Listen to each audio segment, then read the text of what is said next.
Bonjour et bienvenue à vous, ravi d'être avec vous ce matin dans votre émission Ma famille, ma vie. Donc ce matin nous parlerons de l'automédication qui est devenue une pratique courante dans de nombreux pays du monde où les gens achètent les médicaments sans ordonnance. Bien que ce geste semble anodin, il comporte des risques importants. L'automédication peut entraîner des effets secondaires graves, des interactions médicamenteuses dangereuses et une perturbation dans le processus du traitement de la maladie et de sa guérison. Et pour en parler ce matin, j'ai le plaisir de recevoir Dr Mounia Zebiouf. Bonjour. Bonjour madame. Très enchantée, donc très heureuse d'être avec vous ce matin. Merci pour l'invitation et pour aborder ce sujet très important. Exactement, très important. Donc vous êtes chef de département antipoison au Centre national de toxicologie. Tout à fait, tout à fait. Voilà, donc nous débattrons pendant une heure donc, de cette thématique, l'automédication. Et j'ai le plaisir d'avoir Semera Hadjamar. Ravie d'être là, bonjour à tous. Merci d'être là Semera. Donc dans ta rubrique pêle-mêle ce matin, tu nous parleras de pharmaciens. De pharmaciens, de pharmacie globalement, mais surtout du professeur Bourloua Béchir, qui a été le premier enseignant en pharmacie galénique. On va expliquer après ce que c'est avec le docteur. En Algérie, donc post-indépendance bien sûr, après 1962. Très bien, merci. Très bien. Merci Semera, donc à tout de suite. Donc il est donc essentiel de s'informer correctement sur les médicaments et de consulter un professionnel de santé avant de prendre tout médicament, même s'il est en vente libre, n'est-ce pas? Tout à fait madame. Donc là pour parler de ce sujet qui est très important, qui est l'automédication et qui fait partie intégrante de notre vie, qui n'a pas de comprimé de paracétamol ou un antalgique ou bien un anti-inflammatoire à la maison. Donc là, mais il faut savoir que l'automédication, à vrai dire, elle est cadrée et elle est autorisée par la loi. Ça, c'est la première chose qu'on doit un petit peu éclaircir.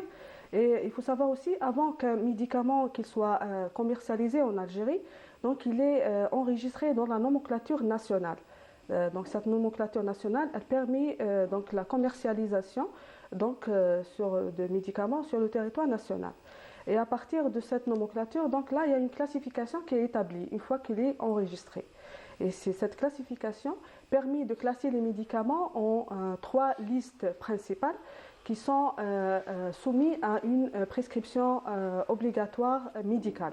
Donc là, en dehors de ça, donc ils ne peuvent pas être achetés comme ça en vente libre. Bien sûr, ces listes, médicaments, ils sont listés en trois listes. Donc il y a la liste 1 qui est des produits qui sont des produits toxiques. Il y a la liste 2 qui sont des produits dangereux. Et il y a aussi les produits stupéfiants. Donc, ils ne sont pas délivrés par le pharmacien d'officine sans présentation d'une ordonnance médicale. Et voilà. Mieux, je crois qu'il faut même remplir un registre avec la pièce d'identité. Surtout pour les stupéfiants. Pour la traçabilité, éviter le trafic. Voilà, il y a même les ordonnances à 3 souches, ça a été bien cadré et bien cerné par rapport à ça. Donc en dehors de ça, en dehors de ces médicaments qui sont listés dans les trois listes, de ces trois catégories, donc les autres médicaments, ils sont permis par la loi d'être vendus et délivrés sans présentation d'une ordonnance médicale. Donc vous voyez, déjà, tout le problème est autour de ces médicaments-là. Donc là, on est un petit peu, c'est pas l'automédication elle-même qui pose problème, c'est comment on l'utilise. C'est-à-dire là, on parle actuellement d'une automédication responsable. Donc là, c'est ça le plus important, c'est d'avoir ce comportement, on peut dire, sociétal, qui est de s'automédiquer avec responsabilité, que je vais expliquer tout à l'heure. Quels sont les risques associés à l'automédication? Je préfère, avant d'aborder le risque et tout ce qui est lié à les risques médicaux, bien sûr, qui sont liés à l'automédication, je préfère parler de l'automédication responsable, qui, à vrai dire, consiste pour les individus de soigner donc leur maladie grâce à des médicaments, bien sûr, qui sont disponibles sans ordonnance, qui sont aussi autorisés déjà, et qui sont surtout sûrs et efficaces. Moi, j'aurais une question, si permettez-moi. Oui. C'est qu'est-ce qui fait qu'on laisse tel médicament ou pas sans ordonnance? C'est-à-dire que les gens, on peut laisser les gens... J'y arrive voilà. Parce que là, cette automédication responsable, elle est censée traiter des symptômes qui sont bénins ou bien qui sont facilement diagnosticables par le patient. Je vais donner des exemples. Par exemple, le rhume et la grippe, un mot de gorge, par exemple des douleurs qui sont vraiment légères à modérées, comme les maux de tête ou bien des douleurs musculaires. Il y a aussi ce qui est vraiment, c'est-à-dire là, Mal au fréquent. ventre. Tout à fait. Oui. Les troubles digestifs, j'allais Oui. dire, donc les vomissements, les diarrhées en période estivale. Il y a aussi les coups de soleil en période estivale. Actuellement, dans le printemps, il y a aussi les allergies. Les allergies, Les voilà, moments les infections du nez périodiques. Donc, Voilà. les antihistaminiques. Tout à fait. Oui. Donc voilà, il y a aussi par exemple donc les hémorroïdes, on peut les traiter en automédication. Vous voyez, donc là, c'est toutes ces maladies ou c'est des symptômes qu'on peut les gérer par des médicaments, mais qui sont cadrés. Donc là, ces médicaments, ils ne sont pas dispensés n'importe où. Donc on va chez le pharmacien, qui est un acteur principal Justement, de santé. généralement, on se renseigne, on va au Tout à pharmacien, fait. on donne les symptômes, on dit voilà, j'ai ça aussi. Donc lui, il va nous donner, si vous voulez, les conseils, il va nous orienter si vraiment ces symptômes ils sont dangereux ou pas, ils sont graves ou pas. Donc là, il va aussi nous informer, il va nous donner, c'est-à-dire le mode d'utilisation de ces médicaments. Donc vous voyez, donc c'est un petit peu ça, c'est ça l'automédication responsable. On parle d'une automédication responsable. Si par contre, là, on va un petit peu c'est-à-dire faire une nuance avec le mésusage. Là, on va un petit peu tomber dans les pièges de l'automédication irresponsable. Ça, c'est lorsqu'on a à avoir un recours d'un médicament qui est déjà prescrit auparavant pour une pathologie quelconque. Et là, on va l'utiliser en pensant que ça va traiter le symptôme actuel. Donc ça, on va tomber dans le mésusage. Il y a aussi l'achat, par exemple, des médicaments qui est vraiment fréquent ces jours-ci, c'est en dehors du circuit, c'est-à-dire en dehors du pharmacien.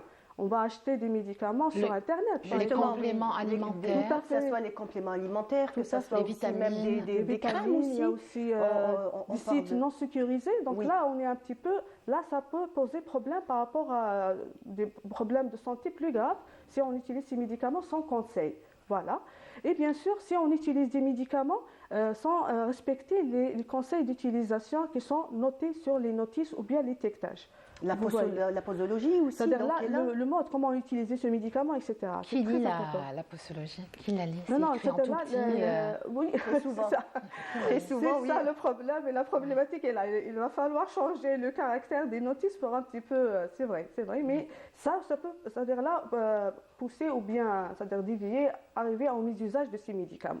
Voilà, donc vous voyez donc la nuance entre une automédication responsable et un mésusage qui est un petit peu, qui peut poser des problèmes de santé en arrivant voilà, aux risques qui sont liés à l'automédication. Justement. Et là, si on utilise des médicaments comme ça, à tort et à travers, donc on va un petit peu retarder un diagnostic d'une maladie qui peut être plus grave, par exemple.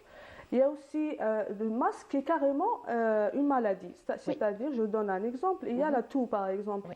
Une toux qu'on traite avec un antitussif, mais qui traîne dans le temps, qui un petit peu, elle arrive en subaiguë, c'est-à-dire là en subaiguë, lorsque ça dépasse 2 semaines et ça persiste, ou bien elle devient chronique carrément, donc là c'est au-delà de 4 semaines. Là ça pose problème parce que là il faut se dire pourquoi j'ai cette toux, là ça peut cacher, c'est-à-dire une maladie sous-jacente.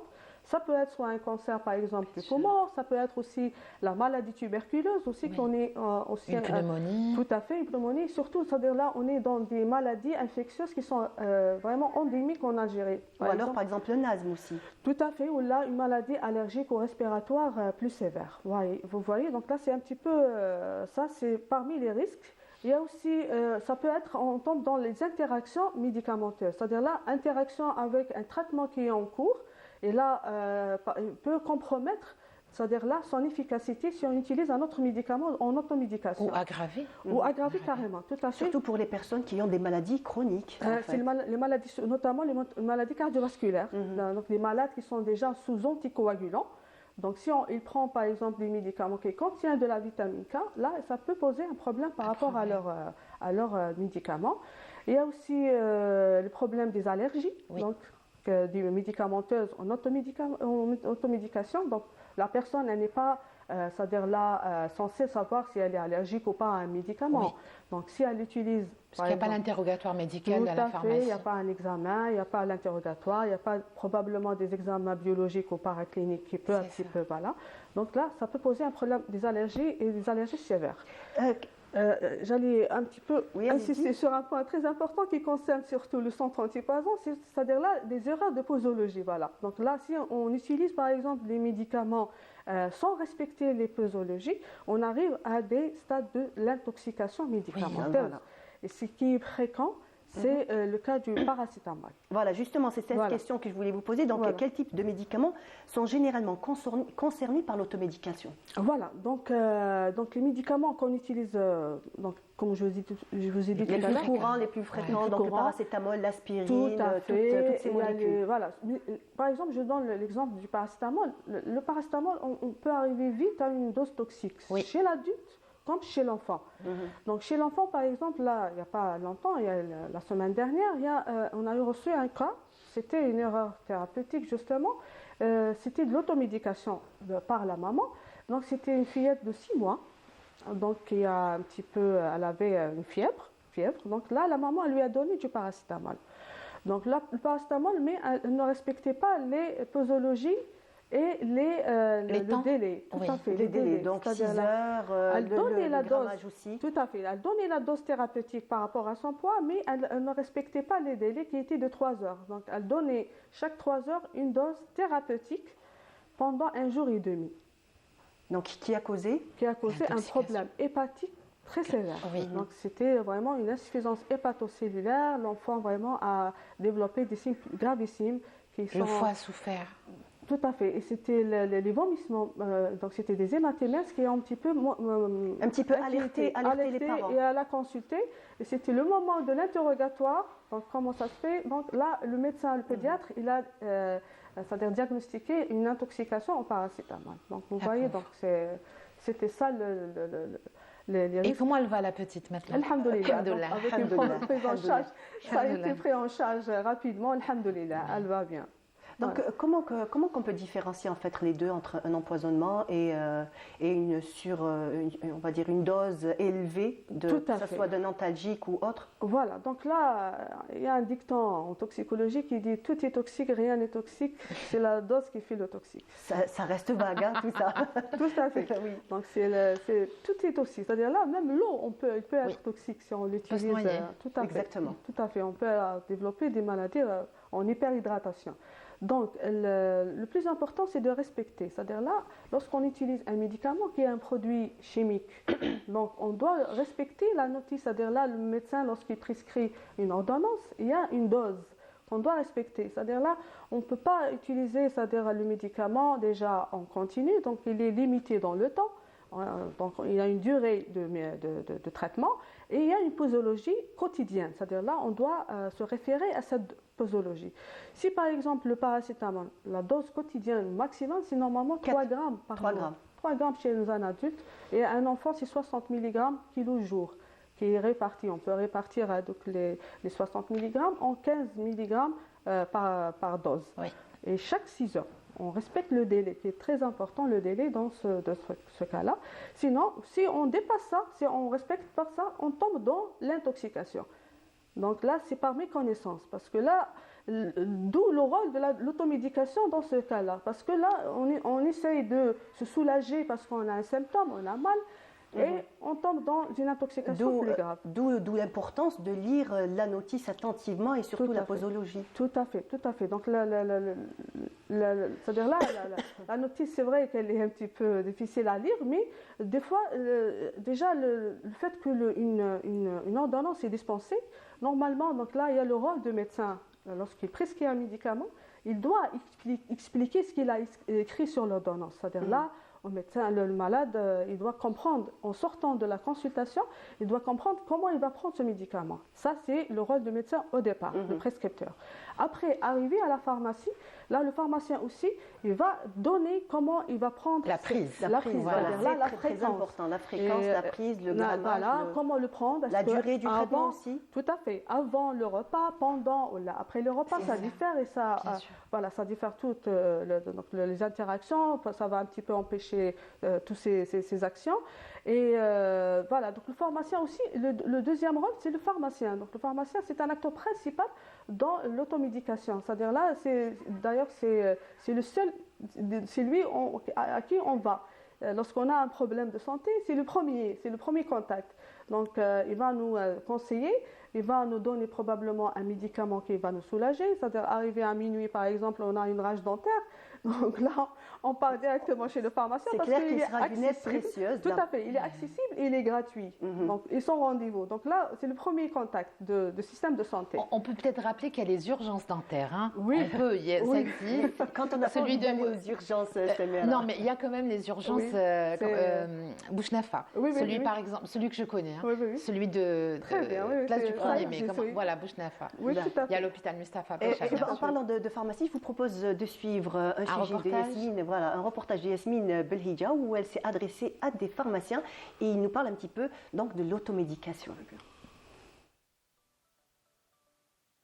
Pour certains, l'idée de se faire soigner sans demander l'avis d'un médecin semble anodin. Paracétamol, antibiotiques et même les anti-inflammatoires font l'objet d'automédication. Un geste qui semble banal, mais qui est loin d'être sans danger. السلام عليكم. وعليكم السلام ورحمة الله. اختي عندي الضرسه توجع. D'accord. Est-ce que عندك abcès? نعم. D'accord. Donc dans ce cas, ما نقدرش نمد لك un anti-inflammatoire. Pour l'instant, نقدر نمد لك juste de la paracétamol pour soulager la douleur. En attendant, تروح عند الدنتيست تاعك ويعطي لك le traitement adéquat. Pour l'automédication, par définition, c'est d'acheter un médicament ou bien consommer un médicament déjà acheté bien avant, sans ordonnance, et l'auto-l'administrer. جا عندي ضرسه وجيت عند الفارماسيان باش تعطيني دواء نكالمي به الصداع. قالت لي بور لانستون نعطيك ان كالمون والفو تروح للدونتيست قبل يعطي لك انتيبيوتيك باش تهبط لك لابسي ومن بعد نشوفوا دواء واحد اخر. Il y a plusieurs pathologies qu'on peut bien sûr acheter par modération, enfin acheter et consommer des médicaments bien sûr par modération sans passer par le médecin. On parle des maladies bénignes telles que le rhume, la rhinite allergique, surtout c'est la période, des maux de tête, constipation, diarrhée. Beaucoup de personnes affirment prendre des médicaments sans demander l'avis d'un médecin. Pour une rage de dents, les maux de tête, une grippe ou même des allergies. Prendre un médicament sans ordonnance peut parfois masquer certains symptômes, mais surtout fausser l'interprétation du médecin. Le patient peut se tromper de traitement. C'est-à-dire, le traitement ne va pas à sa maladie ou à ses symptômes. Avoir les mêmes symptômes qu'une autre personne ou là d'une maladie précédente ne veut pas forcément dire avoir la même pathologie ni avoir le même traitement. Voilà, ça c'est d'un côté. D'un autre côté, le patient peut avoir une allergie à un produit s'il essaie pour la première fois. Voilà, peut-être qu'une autre personne l'a déjà essayé et ça lui va, alors que lui, ça ne lui va pas, ça peut lui causer une allergie. Un grand risque par rapport à ça, c'est par rapport est-ce que le malade, c'est-à-dire il consomme à la bonne posologie et le bon dosage de ces produits-là. C'est pour ça un message que j'envoie très important aux citoyens algériens. N'hésitez pas d'approcher au pharmacien et de demander le conseil. Il y a aussi le risque de surdosage. Le patient peut prendre 2 fois le même médicament de 2 marques différentes. Sinon, s'il a très mal, il peut prendre plus que la dose s'il n'a pas l'information nécessaire. Voilà. Et ça va causer une intoxication médicamenteuse. Prendre des médicaments pour calmer des douleurs ou soigner un rhume peut être une solution rapide. Néanmoins, demander l'avis d'un professionnel reste nécessaire pour un meilleur diagnostic. Voilà, donc pour un meilleur diagnostic, toujours s'adresser à un professionnel de santé. Et pour revenir, Samira, tout à l'heure, tu nous parlais donc d'une aventure des gens en fait qui ont tendance à reprendre le même traitement. Oui, alors voilà, on nous donne un traitement pour une maladie, pour une pathologie, et on garde donc bien sûr la boîte à pharmacie, on garde le traitement, et puis on se dit, on retombe malade plus tard, et on se dit, ah, voilà, on a les c'est mêmes même, symptômes, on a l'impression d'avoir les mêmes symptômes, mais on ne va pas en fait. Donc les médicaments peuvent être périmés. Est-ce que c'est dangereux? Oui. Il est peut-être plus adapté, c'est peut-être pas la même. Et surtout, ça se pose surtout pour les problèmes avec les antibiotiques, ce genre de problème. Parce que là, l'antibiotique en général, on a une durée par exemple de 5 jours ou bien 10 jours de traitement. Et là, la boîte, il reste une plaquette en plus, Entière, voilà, oui. entière. Et là, si on tombe malade, retombe malade avec les mêmes symptômes, on va penser qu'on va un petit peu Voilà, systématiquement retourner retourner vers la cette plaque, ordonnance voilà, qu'on le a eue. médicament utilisé auparavant.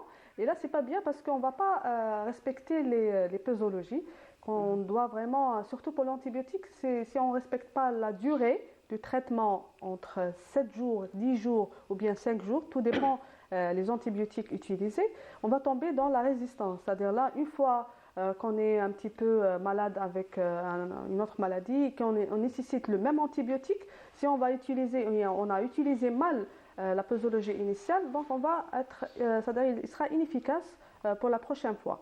Et Ça, puis on peut développer une résistance à tout à l'antibiotique. Voilà, fait, une tout à fait. résistance, Il, tout à il fait. devient c'est-à-dire inefficace pour les maladies antérieures qui nécessitent vraiment une utilisation d'antibiotiques. Et puis dites le Enfin, docteur, pardon, oui. les antibiotiques, c'est pas C'est pas systématique, Tout à fait. effectivement. Donc, Automatique. un beau slogan qui Oui, qui- c'est c'est pas systématique, automatique, tout à fait, tout à fait. Voilà. Donc, en parlant de la date de péremption, est-ce Oui. que, comme on dit, la date de péremption, par exemple, s'il se finit en janvier, on peut rajouter 3 mois ou 6 mois. Est-ce que c'est vrai, en fait? Là, bon, c'est vrai que c'est décrit, mais c'est pas pour tous les médicaments. Là, bon, je vais donner par exemple un exemple de médicaments sous forme sèche. Lorsqu'on dit sèche, c'est-à-dire là, c'est des Comprimé. comprimés. Tout à Comprimé, fait. d'accord. Là, il y a quelques médicaments, on peut les utiliser, c'est-à-dire là, mais moi je préfère, c'est-à-dire là, de prendre conseil, c'est-à-dire auprès du pharmacien. ou Donc, bien aller du prendre médecin. carrément sa boîte, aller vers Tout le à fait, pharmacien vers et le demander. pharmacien, et lui, il va, c'est-à-dire donner l'accord, est-ce qu'on peut le prendre même s'il est périmé. Bon, là en général, c'est le réflexe de l'Algérien, c'est-à-dire une fois il voit la date qu'elle est périmée, donc des fois on a même eu des cas au niveau de 138 par an, c'était justement une utilisation c'est-à-dire là, par inattention, c'est-à-dire il n'a pas vérifié la date de péremption, il a pris un médicament qui était périmé. Et là, au contraire, c'était la panique, donc il nous a appelés pour un petit peu voir est-ce que c'est Il allait dangereux. mourir. Ça serait grave ou Tout à non? fait, tout à fait. Donc là, c'est un rôle, c'est parmi les rôles. Donc là, les renseignements ou les informations concernant le médicament, ils peuvent se présenter, c'est-à-dire là, après Quels sont les médicaments les plus dangereux en automédication? Là, c'est surtout, il y a les antibiotiques qu'on vient de citer, il y a les corticoïdes, parfois ils sont utilisés en automédication.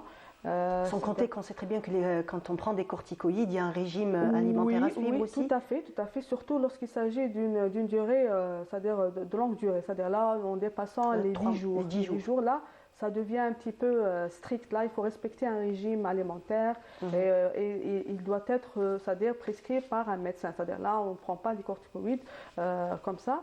Il y a aussi les antalgiques, comme on a cité tout à l'heure, si on utilise forcément avec une posologie importante. Et en même temps, peut-être changer les molécules, ce que je vous ai dit tout à l'heure, quand par exemple la douleur ne passe pas, on a pris une molécule, ce qu'on fait, c'est qu'on va changer carrément d'une la autre famille. molécule. Voilà. Donc on utilise les AINS ou les anti-inflammatoires non stéroïdiens, par exemple, et en sachant que le malade ne sait pas qu'il a un ulcère ou il a une gastrite, là, elle risque d'aggraver, c'est-à-dire sa pathologie sous-jacente. Qu'est-ce qu'il y a encore? Il y a aussi Est-ce que les corticoïdes, les antibiotiques, on peut parler aussi donc des tubes de crème aussi, parce qu'on a tendance par exemple à utiliser un tube de crème, le refermer. Oui. On sait très bien qu'il ne faut pas lire la date de péremption. Une fois que le tube a Il y a été ouvert, l'anti-inflammatoire qui est en tube. Hein. Oui. Oui, tout à fait. Et justement, les formes humides, surtout tout ce qui est pommade, là, ils ont, c'est-à-dire là, si on utilise une fois, donc là, il faut un petit peu se référer à la notice, à ce que l'utilisation en post-ouverture, comment elle est. C'est-à-dire là, la durée de conservation en post-ouverture. Ça, c'est très important et ça concerne tous les formes. Les formes sirop, les formes collyre surtout. Donc là, il faut un petit peu se méfier de ce geste. C'est très important de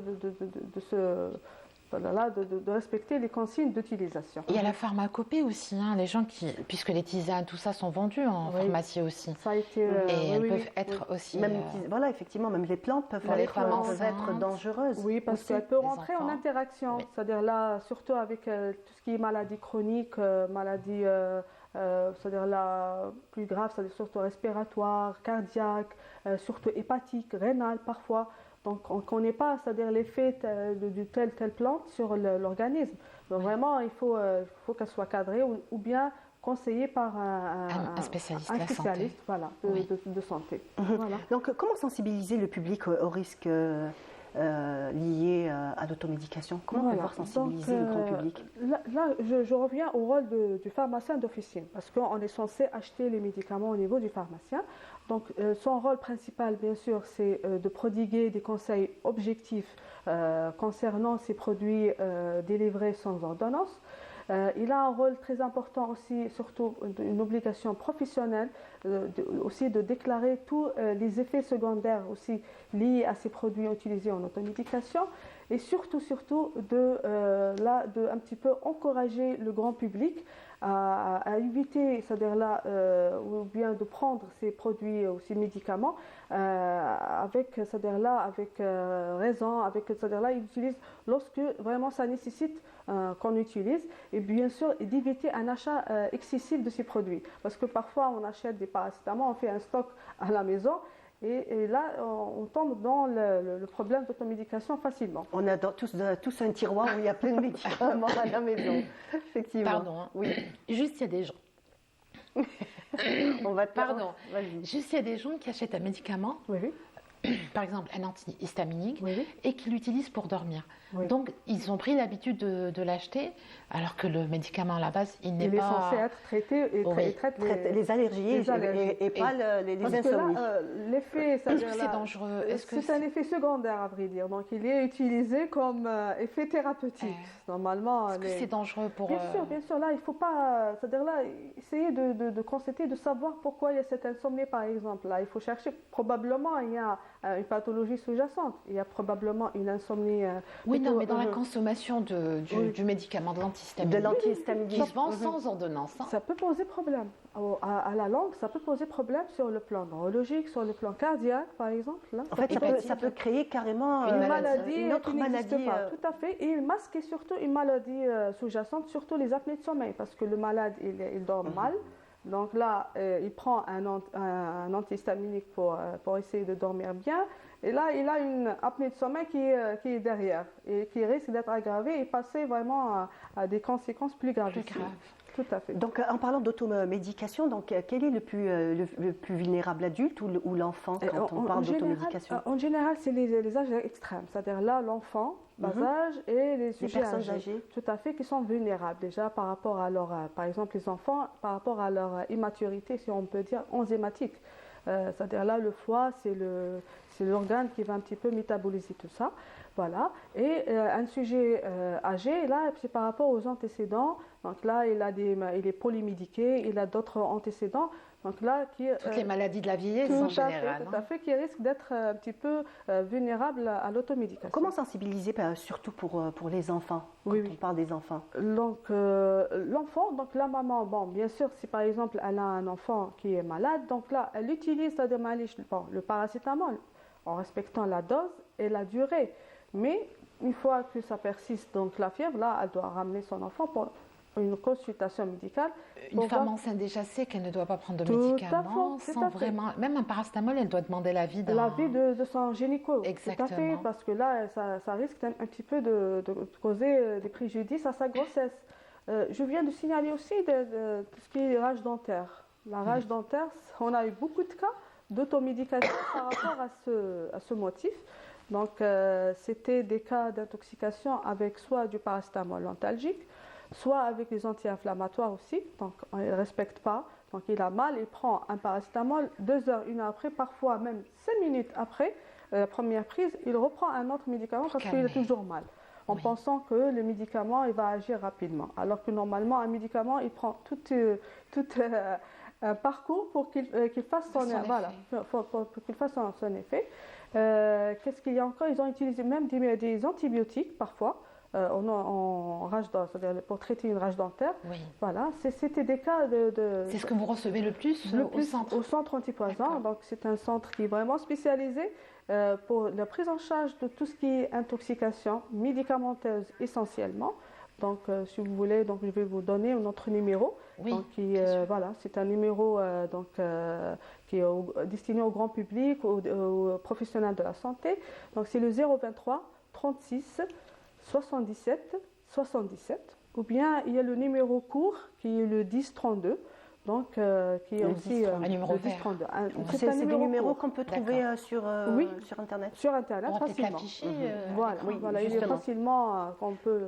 Donc, quelles sont les alternatives à l'automédication? Est-ce que, par exemple, si pour soigner, on va dire, un symptôme DG, par exemple, je ne sais pas, un mal de tête ou une rage de dents, peut-être quelques petites coliques, est-ce qu'il y a d'autres alternatives par rapport à directement aller courir vers les médicaments? Oui, oui. Donc là, bon, et tout d'abord, c'est vrai que ces soucis de santé ils sont quotidiens, donc on les rencontre tous les jours pratiquement.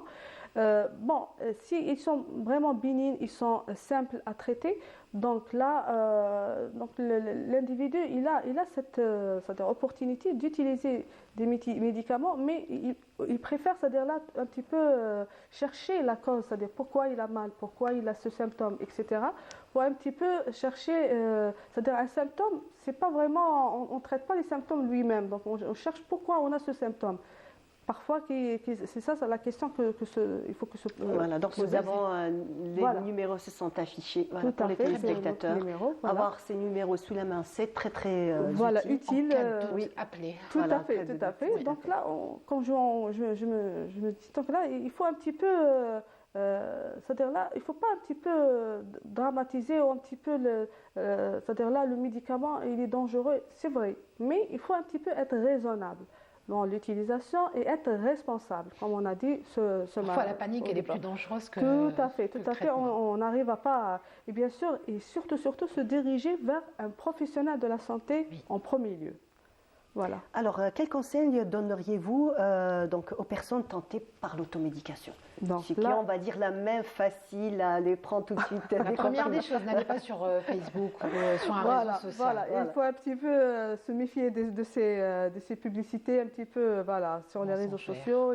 TikTok. Tout à fait. Là, on est un petit peu, parce que c'est l'actualité, on doit un petit peu d'en rester méfiant, vigilant. Tout à fait. Et surtout, c'est-à-dire avoir une responsabilité vis-à-vis de nous-mêmes. Donc là, il ne faut pas avoir peur. Utiliser les médicaments, mais il faut être raisonnable. Il faut être raisonnable pour l'utilisation rationnelle, surtout. Voilà. Donc, et en cas de doute, se diriger vers son pharmacien. Ce pharmacien ou appeler notre centre antipoison aussi pour des conseils. On peut là, donner des conseils par rapport à cette automédication et un petit peu orienter le patient à ce qu'il nécessite vraiment une consultation ou bien une prise en charge d'urgence. Ou bien il peut prendre en charge son symptôme à domicile. Voilà. Et en même temps, donc l'automédication, ça peut durer 2 jours, 3 jours au maximum. Donc, au-delà, il faut consulter parce que elle peut masquer, c'est-à-dire l'arbre qui cache la forêt, donc là il faut un petit peu se méfier. Il faut s'inquiéter, à partir de là il faut réellement s'inquiéter et prendre les choses au sérieux. Tout à fait madame. Très bien. Voilà. Très bien, donc tout de suite nous allons passer à Samira avec...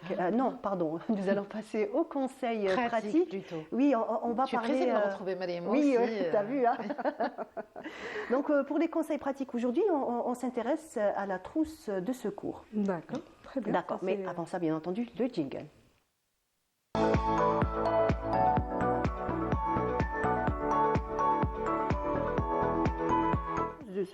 Trousse de secours, elle est indispensable, elle est nécessaire et il faut qu'elle soit dans plusieurs lieux, que ce soit à la maison, dans la voiture, donc indispensable, incontournable, exactement, lieu de travail. Tout à fait, donc une trousse de secours, elle est indispensable.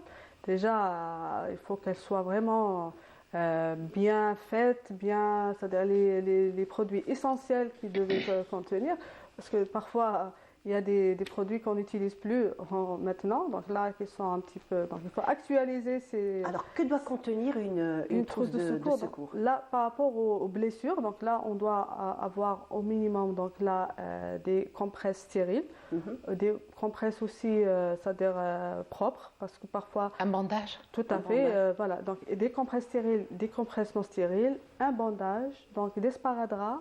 Un garrot. Un garrot, oui, au cas où, c'est-à-dire surtout dans la voiture, pour les accidents de voiture. Il y a aussi un ciseau. Donc là, et pour les produits qu'on utilise, donc là, il faut avoir un antiseptique. une bétadine. Tout à fait. Donc, Ouais. un antiseptique de préférence qui soit un petit peu transparent, Oui. parce que, Oui. oui, parce que tout ce qui est pigment médical, ça peut un petit Donc peu de l'alcool. masquer. Ça peut masquer. Voilà, des lésions. Voilà. Donc là, surtout donc, un antiseptique. On peut utiliser aussi des crèmes anti-brûlure aussi pour la trousse de secours. Et un antalgique. Donc, Oui. un antalgique, on peut l'utiliser. On peut Avoir avoir un antalgique, d'accord. bien sûr, pour soulager les douleurs légères à modérées. Moi, j'ai regardé un peu ce qu'il y avait sur Internet par rapport à la trousse médicale, et, de secours surtout, et pince à épiler. Là, c'est pour retirer des corps étrangers. Ah, d'accord. Tout à fait. Bon, une pince à Là- épiler à là, c'est, l'intérieur de la trousse parce de que Oui, ça secours. ça peut être utile, Ça effectivement. diffère une trousse de secours, c'est-à-dire grand public, on peut dire, ou bien une trousse de secours d'ordre professionnel, c'est-à-dire là un petit peu plus sophistiqué, on peut dire. Mais en général, ça c'est la base d'une trousse de secours. Donc, ce que vous venez de décrire, c'est la base, on va dire, ce qu'on doit avoir déjà à la maison. Tout à fait, à la maison, dans la voiture, comme vous avez Des dit. antihistaminiques aussi, peut-être? Je préfère pas. Non. Je préfère. Un antalgique, c'est le maximum. C'est le maximum. C'est le maximum pour, ou bien une crème anti-brûlure, ça c'est aussi Ça peut être- souhaitable. Ou du tulle gras dans ce cas-là. Du tulle gras, ça, effectivement. là, on est censé être un petit peu de gérer l'urgence. C'est-à-dire là, après, on va se Parce diriger qu'à la vers maison, l'urgence. finalement, le risque. Des laxatifs, peut-être? Non. Diurétique. Mais non, ce qui peut arriver à la maison Oui, oui. le plus fréquemment, c'est. C'est une brûlure superficielle. Oui, donc c'est pour ça qu'on a pensé au tulle. Au tulle gras, oui, ça c'est un plus. Oui. C'est un. C'est un luxe. En plus, oui, non, moi je pense que c'est vraiment nécessaire parce que très souvent on se brûle à la cuisine. Hein. Oui, bien sûr. Voilà, donc Tout à très fait. souvent faire un repasser aussi, on Tout peut. à fait. Alors que la première recommandation, on avait reçu des invités, c'était juste de passer De la l'eau. brûlure à l'eau. C'est la règle des 15, Des 3-15. des 3-15. Des voilà. 3-15. Des 3-15. Donc, Pas trop froide, pas glacée, surtout tout à pas. fait, 15 pas degrés, 15 degrés à 15 centimètres, et Voilà. pendant. Et surtout ne pas. 15 minutes. Voilà. Il ne faut pas utiliser des produits Voilà, c'est ça. qu'on avait l'habitude d'utiliser. Mhm. Voilà. Donc, c'est ça, une trousse de secours grand public et ordinaire, on peut dire. Voilà. Donc un petit peu de terminologie tout de suite. Alors quelques mots que vous allez nous expliquer. Oui, allez-y. Alors un Pardon. antalgique, c'est quoi? Un antalgique, donc, c'est un médicament donc, utilisé pour traiter une douleur. Une douleur, cette douleur, elle est, normalement, elle est censée être modérée parce que les antidouleurs, ils sont classés par palier, donc palier 1, palier 2 et palier 3. Donc, en général, un antalgique, il est destiné, c'est-à-dire là, pour... À calmer une douleur. À calmer une douleur, c'est-à-dire c'est le palier 1. Un antalgique, c'est-à-dire là, c'est comme le paracétamol, comme les ANS par exemple. Là, c'est des antalgiques, donc c'est pour traiter une douleur qui est légère à modérée. Voilà. Alors analgésique, est-ce qu'on pourrait Analgésique, là, dire c'est un petit peu central. Donc là, on peut dire c'est le palier 2. Donc là, on passe un petit C'est un peu plus sérieux. Tout à fait, parce que ça va un petit peu agir sur le système nerveux, sur les centres de la douleur au niveau du système nerveux. Là, ça devient un analgésique. Voilà. Alors un antihistaminique aussi? Un antihistaminique, il est censé traiter des réactions allergiques qui sont liées à l'histamine. C'est-à-dire là, en cas d'une allergie, donc il y a, Rhume des foins peut-être? tout à fait. Il y a Le une pollen. libération accrue de l'histamine, qui est une hormone qui existe dans le corps. C'est pour s'autodéfendre. Donc le corps, il Donc le système s'autodéfend. immunitaire est, Tout à fait, est il en est un alerte. petit peu en alerte. Il va sécréter l'histamine qui est un petit peu, qui donne les symptômes qui sont liés à l'allergie, tout ce qui est éternuement, le Les yeux qui poumon nasal, grattent, tout à oui. fait, l'armoiement, la rougeur, etc. L'éternuement. Le prurite, etc. Là, donc là, l'antihistaminique, il va contrecarrer l'effet de l'histamine. Voilà. D'accord. Alors un laxatif? Un laxatif, donc c'est un laxatif. Donc en général, c'est pour traiter un problème de Constipation, faut le dire. Donc voilà, donc la constipation, donc un problème digestif. Et les laxatifs, ça diffère. Donc il y a les laxatifs doux, il y a les laxatifs osmotiques. Il y a différents types de laxatifs. Donc là, il y a même qui sont C'est à ce qu'on base prend quand on va par exemple Sahara, on met dans sa trousse de, Oui. on va dire de beauté, de cosmétique, on glisse le laxatif, le diurétique aussi, c'est ça, l'antidiurétique. Quand on va à Sahara, c'est ou la oui. constipation ou la tourista. C'est ou l'un ou l'autre qui arrive, parce qu'il y a un changement bien sûr. Mais là, il y a Climatique un et problème alimentaire. si on utilise les antidiurétiques. Là, c'est un petit peu, ça pose problème. C'est de l'automédication. Oui.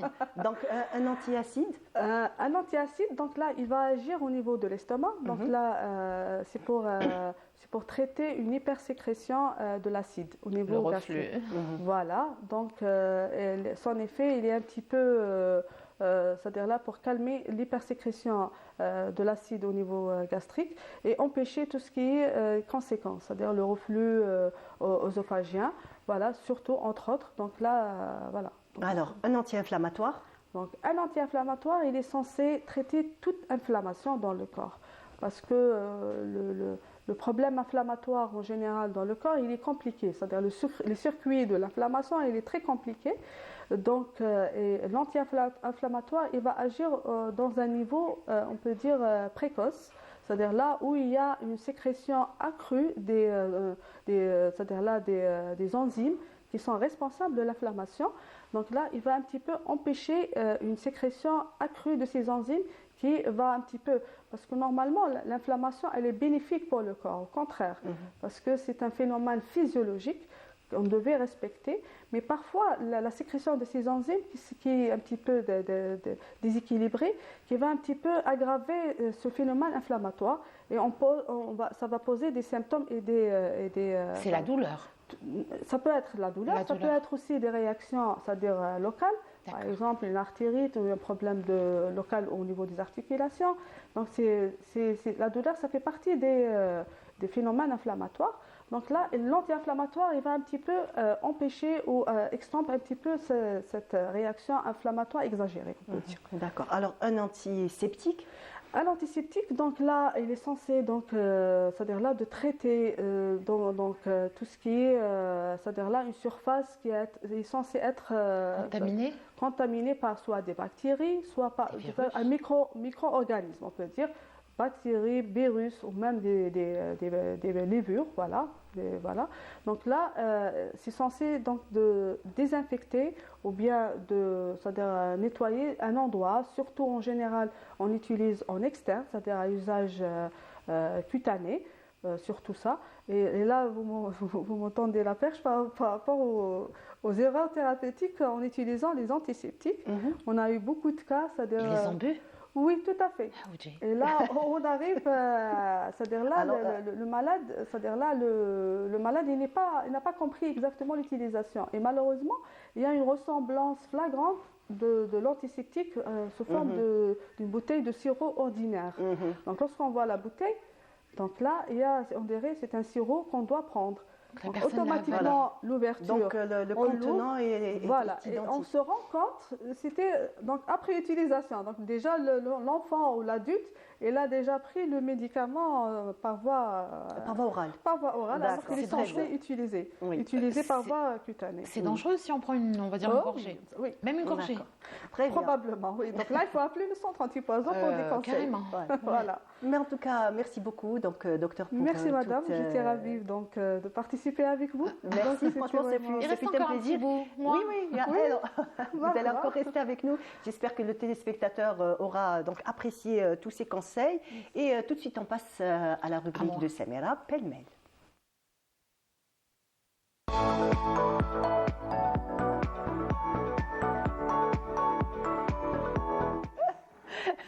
Oui, Samira. Juste pour revenir sur la trousse de secours, vous saviez avant comment elles étaient? On les appelait d'abord les trousses de voyage, voilà, la trousse de voyage, j'ai oublié, je n'arrive pas à me rappeler. Mais vous savez ce qu'ils transportaient avec C'était eux? une pharmacie ambulante? Oui, c'était surtout pendant la Première Guerre mondiale et on prenait tout ce qui était, c'était des bouteilles en fait, c'est des malles, c'est pas la trousse médicale qu'on connaît aujourd'hui, ou en fait ils donnaient ça aux soldats, à tous ceux qui allaient en guerre, principalement. Mais sinon, avant, l'alchimie, ça a toujours existé. Donc c'est les premiers pharmaciens de l'histoire. Ça remonte déjà à l'Antiquité et même bien avant déjà, au temps des Grecs. Et ensuite, il y a eu les apothicaires. Les apothicaires, en général, c'était des moines.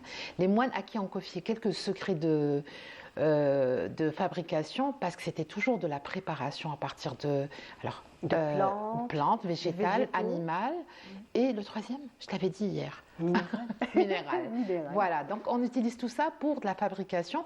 Et je pense que c'est ce qu'on appelle la pharmacie galénique. Tout à fait. Et à la base, c'est Galien. Galien, c'est un latin et c'est lui qui a appris à faire toutes ces préparations. En tout cas, on le prend en référence, en symbole pour tout ce qui est de la pharmacie. Chez nous, c'est arrivé il y a longtemps. Il y a eu le siècle des Lumières, bien sûr, avec les médecins arabes, Ibn Rushd, il y en a eu beaucoup, Averroès, Ibn Sina. Ibn Rushd, c'est Averroès en latin.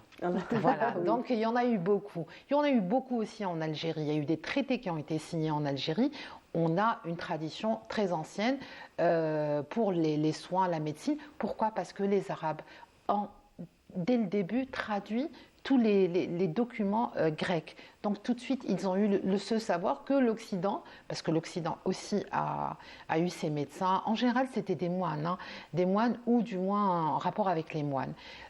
C'était les apothicaires et on soignait les gens dans les marchés. J'ai fait une longue introduction, tout ça pour dire que nous aussi en Algérie, dès le début de l'indépendance, on a eu un premier enseignant en pharmacie, c'est le professeur Bourlois Bachir. Il est originaire de Relizane. Ce monsieur a occupé plus tard la chaire de pharmacie galénique. Il a enseigné, il a formé, c'est le premier enseignant, il a formé les premiers pharmaciens après l'indépendance. C'est important parce qu'en 1962, quand le colonisateur est sorti de l'Algérie, il y avait très peu de médecins.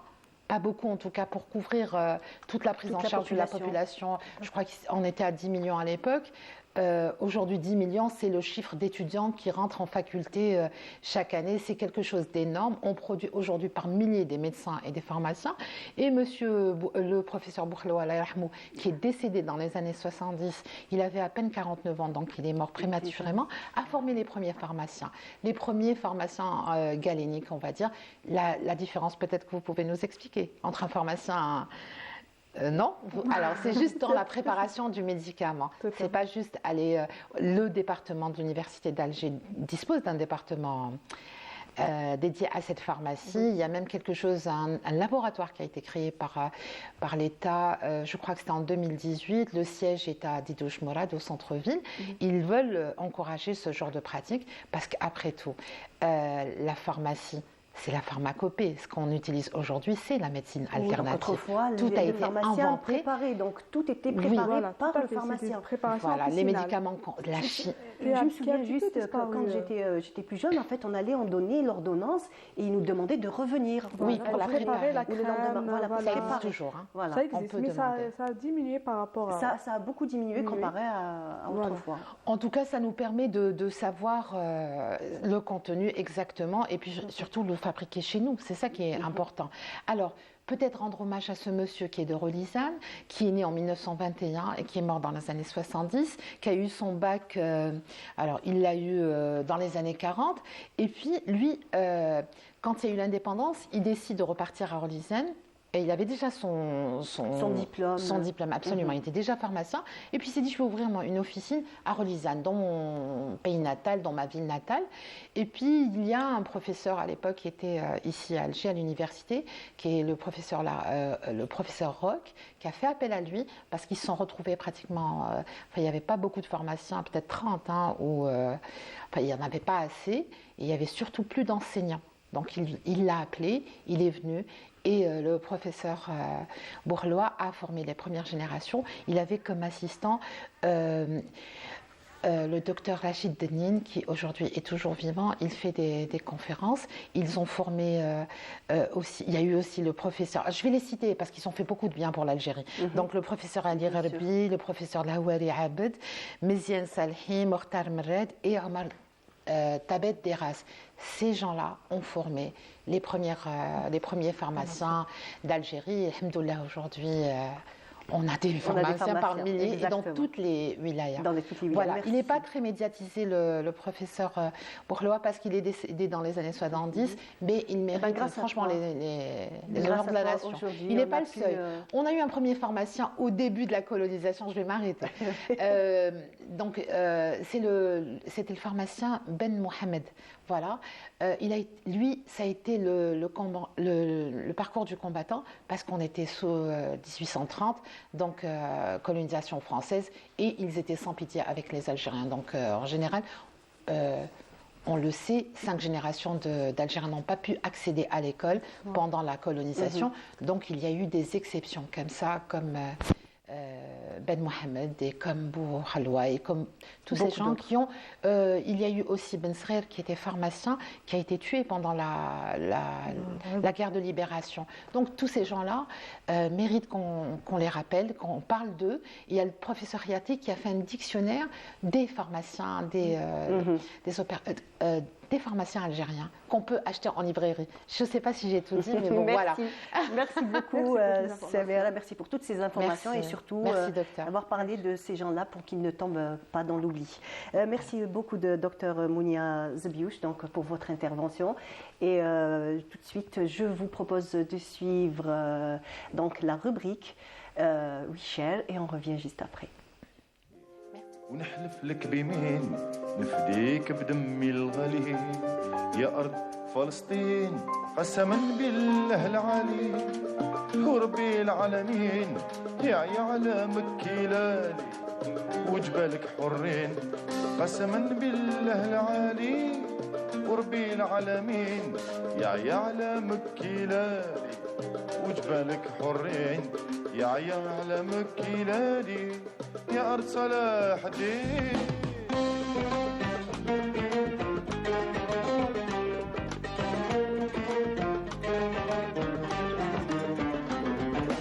احنا معاك شرقي وغربي كلنا في دار نتكلم من صميم قلبي لا نتأخر أبدا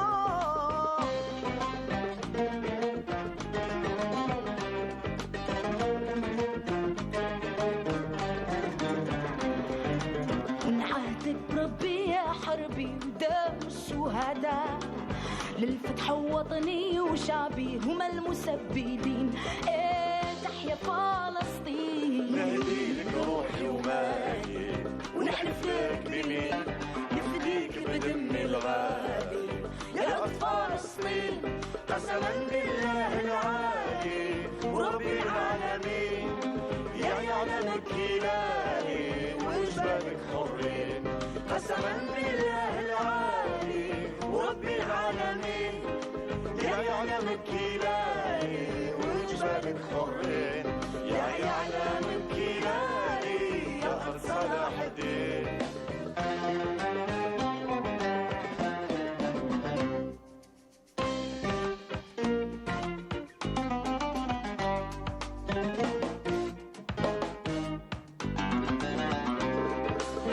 فلسطين الثورية سلاح والإيمان تاريخ الأمة العربية شايع في البلدان احنا هم أصحاب التضحية ما نخاف عديان في سبيل الله والحرية احنا المجاهدين يا أرض فلسطين نهدي لك روحي ومالي ونحلف لك بيمين نفديك بدمي الغالي يا أرض فلسطين قسما بالله العالي ورب العالمين يا يعلمك هلالي وجبالك حرين قسما بالله العالي ورب العالمين يا يعلمك هلالي وجبالك حرين يا يعلمك هلالي يا أرض صلاح الدين. Très belle chanson d'un collectif de chanteurs algériens et j'ai le plaisir de recevoir Wahida Salam Chérif. Bonjour. Bonjour. Comment vas-tu? Ça va tranquille et toi bien? Alhamdulillah, je te remercie. Donc on reste toujours dans cette thématique qui nous tient à cœur, la Palestine. Tu vas nous parler de quoi aujourd'hui? On va parler des jeux traditionnels. Il faut savoir que c'est dur d'occuper les enfants quand on passe une longue journée, mais ils sont si créatifs les enfants qu'on apprend d'eux, mais ils recyclent toujours les anciens jeux traditionnels. Très bien. Alors on lance le jingle et on revient juste à toi. D'accord.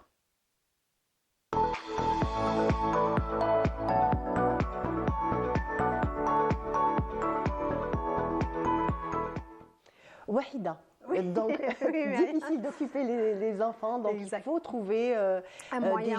des jeux Voilà. on va dire intelligents, des jeux qui Exactement. puissent les passionner pendant un moment. Exactement. Il faut savoir que la plupart des familles palestiniennes, malheureusement, malgré eux, ils sont toujours dans des camps de réfugiés. Et dur d'occuper un enfant, surtout s'il ne va pas à l'école, s'ils ne font absolument rien de leur journée. Il faut savoir que heureusement qu'il y a des jeux traditionnels. Est-ce que tu te souviens un peu des jeux traditionnels qu'on jouait lorsqu'on était des enfants? Oui, je ne les ai pas oubliés. On dirait que j'ai joué encore hier. C'est ça. Il faut savoir qu'on a beaucoup de similitudes, beaucoup de jeux qui nous réunissent.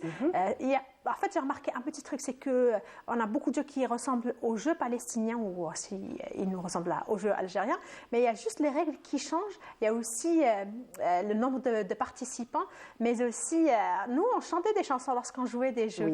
Oui.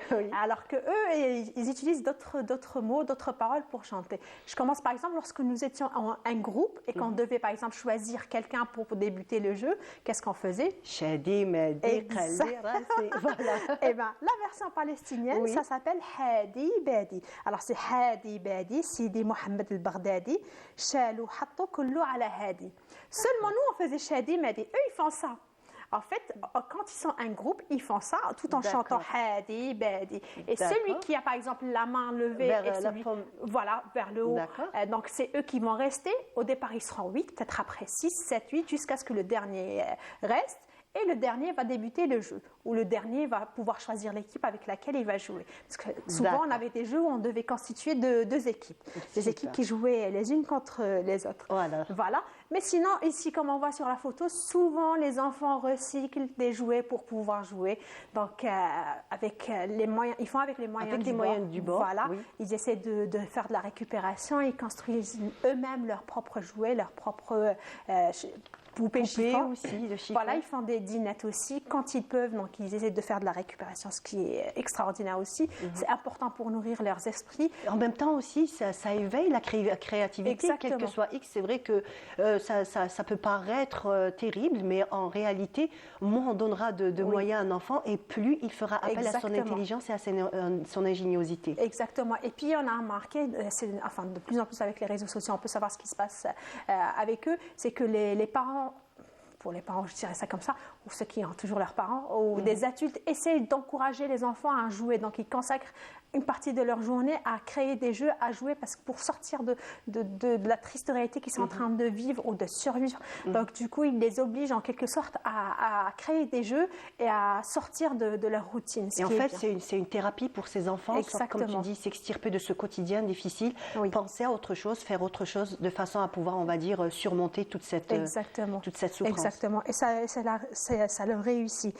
Il y a aussi un autre jeu aussi, ça s'appelle La'bat Az-Zuqayta ou bien Ahaywa. C'est des jeux. Je m'excuse si j'ai mal prononcé. Donc ça se joue en deux groupes, comme nous on le jouait. C'est que une équipe court après la deuxième équipe et le premier qu'on attrape, on le met en prisonnier. Donc on le laisse face à un mur, mais on le surveille bien pour qu'on ne puisse pas aller le libérer. Par exemple, si je joue moi contre toi, on a deux équipes, j'essaie de courir si je peux pour te rattraper. Une fois que je te rattrape, donc je te garde en prisonnière et il ne faut pas qu'un autre membre de ton groupe vienne te récupérer. Et parfois, ça dure des heures, ce genre de jeu. Ah oui, ce genre de jeu, oui. C'est vrai, quand on se prête au jeu, c'est vrai que ça peut partir. Je me souviens quand on jouait, par exemple, à Romaïda, ça durait des heures. Hein. Et en même temps, cette espèce de passion qu'on mettait, c'est incroyable. Ça durait nos parents nous appelaient, allez, montez, venez rentrer à la maison. Et puis elle est toujours cachée, non, on ne veut pas, on va se rattraper. Effectivement. Exactement. Alors je vais te donner un nom. La'bat al-Hajla. À ton avis, qu'est-ce que ça pourrait être? Franchement, je ne sais pas. Alors c'est la marelle. Ah, la marelle. Oui. Ah ouais, c'était eux par contre, qu'est-ce qu'ils font? Voilà. Ils jouent. Bon, la règle c'est de sauter sur un seul pied, mais aussi ils utilisent une pierre. Nous, on utilisait des boîtes de conserve et de qu'on récupérait et tout. Eux, c'est juste une pierre qui doit être plate. L'objectif, c'est que il faut pas marcher il faut pas tomber sur son deuxième pied, mais il faut pas jeter la pierre sur la ligne qui définit en fait les dessins. En même temps que c'est un jeu d'adresse au niveau, on va dire manuellement. Et en même temps aussi, donc, un jeu d'équilibre. Exactement. Et aussi, il faut pas tricher. Parce que souvent, on triche. Nous, en fait, en Algérie, on avait 1, 2, 3, 4, 5, 6, mais eux, j'ai remarqué qu'ils font des dessins. Ils dessinent des fleurs, ils dessinent des cercles. J'ai vu même un très joli dessin où ils ont dessiné une tortue et ils ont mis des numéros. Donc, il fallait chercher les numéros qui sont un peu dans le désordre. Ça, c'est sympa aussi. C'est acrobatique aussi pour les enfants. Très bien. Et un dernier jeu que nous avons joué nous aussi, c'est lorsqu'on se mettait en cercle, alors ça, et quelqu'un se met à tourner autour et chanter une chanson. Donc eux, nous on avait tout, n'importe quoi. Eux, ils ont un mouchoir taqiya, ou souvent un petit bonnet qu'ils gardent dans leurs mains. Donc ils chantent une chanson. Donc la chanson c'est taqiya.